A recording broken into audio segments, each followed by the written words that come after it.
Alright, Matt Mrozik, aka MVN397, with WonderFest Haul number 3. So, if you saw my pictures on Facebook, I'm going to turn this light on again just because it looks dark to me, I don't know.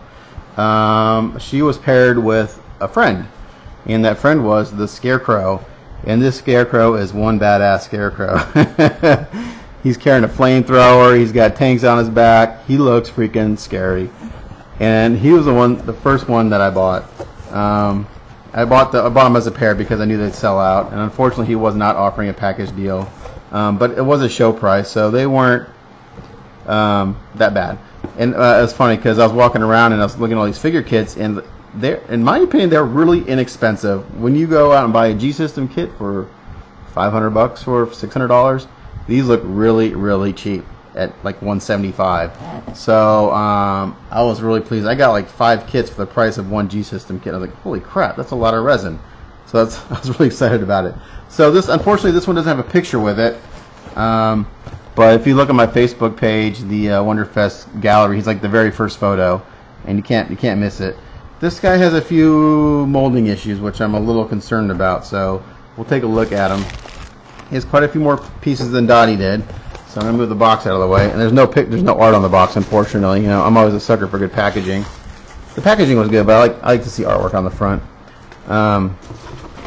So just like Dottie, he comes with a base. It's a little different. It's just brick. There's no stones or grass or anything around it. So again, it's about the same size. Nice base. Here's the main torso. Really nice sharp casting. Again, there's a mold line right down the side, and it's not too bad on the body. So if I turn that off, you can see it. Again, guys, sorry about the quality on this camera. I'm gonna have to probably resort back to my old camera to get the video quality up to snuff. There it is. So you can kind of see it there. It's not too bad, but we'll see. So there's the torso. I'm just lay these out as I unpack it. Torso, main torso, I should say. His head is casted in clear resin, and he did that because you can actually light up the eyes if you choose to. And he's got a gas mask on, so it's just cool looking, man. It's like the coolest looking Scarecrow ever. He's got a gas mask. You can drill a hole through the head, put one LED in there, and the eyes will light up, and just paint the rest opaque, and you're good to go. It's just cool. It's a really cool design. So there's the head. He comes with a floppy hat, which I really like. I like this floppy hat. Right there. And it just kind of sits on there. Like so. Pretty cool. There's no registration marks on this or anything, so you just have to kind of fit it how you want. I guess you could have it kind of low on the eyes. I like it kind of back on the head a little bit more. But there's the floppy hat. Pretty neat. And here are the rest of the limbs. He's got his boots. Pretty substantial, if I do say so myself. Again, a very slight mold line on these guys. I'll show you the part that I'm concerned about the most as far as casting goes. Details are really crisp. These right now, they actually peg in really nicely, and there is almost no gap. A little bit of sanding, and this won't need any filler at all. And the way it's been broken down is you can paint this separately, paint the torso separately, and then glue it together so you don't have the mask. But there's like almost zero gap. You probably just leave it like that and you'd be fine. But pretty good. And then the other guy, same thing. Just get rid of the little bit of flashing that there is. Maybe sand this a little flatter, and you're good to go. I mean, really nice, good fit. The arms. Now these won't fit on as well at this moment because they need a little more cleanup. But like this has like the gates right there where my fingers point. I don't know if you can see it in the camera or not, because my camera sucks. Brand new camera, doesn't want to focus or record or nothing. Anyway, there's a gate there. So once that's sanded smooth, it should tuck right up in here with no problem. And right now there's a tiny gap, but there's a gate in the way. But other than that, it's a good fit. Again, the way it's broken down, you can paint this separately and then glue it in after painting, which is nice. So a lot of thought as far as how the kit breaks down. Other arm fits into here. A little gap in the back there where there's a bubble. There was a bubble on the edge there. That's an easy fix. Little putty. Again, almost zero gap. So okay, we got the legs, got the arms, floppy hat, and the head. Now this is like the pipe that goes from the tanks to the flamethrower, and I'll probably throw this away and just this had a mold slip, a pretty severe mold slip. There's a pretty good step in it. And to be honest, I don't feel like sanding that out, so I can go find a braided hose. Much easier. I can just actually snip these ends off right here and use those, and then just find a replacement hose. But I do not want to go through and sand all that. The mold slipped or something on it, so that's one area I was a little concerned. But that's easily fixed because I can replace it. Here are the fuel tanks that go on his back. These things are pretty big. Now this is where I have a pretty an issue, and I almost want to call the guy back and see if I can't get different pieces. First of all, there's some silicone in my piece right here, which tells me that the mold was starting to go bad. But there's a significant step right here. Mold lines I don't mind, but when there's a step, that means there's a problem with the mold. It's slipped, or it's starting to get old, or something. But that's pretty good right there. And this is not a smooth piece. It's got texture, so not only have to fix that, and there's a ton of bubbles on the top, but I don't care about bubbles. Those are easy. Not only have to fix that, but I have to reproduce this texture somehow. And I don't know if I can just do it with maybe some Surfacer 500, stipple it on there. Probably get away with that. That may actually help cover up the mold line, the step. And I got the same thing on this guy right here. It's a pretty good step.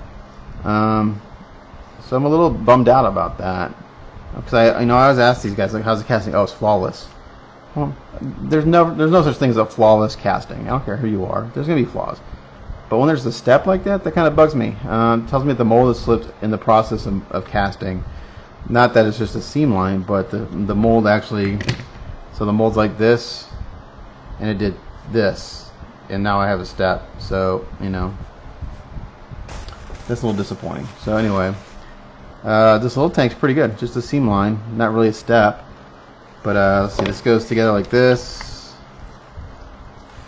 This little guy comes on the back like this. Again, engineered really well. No complaints there.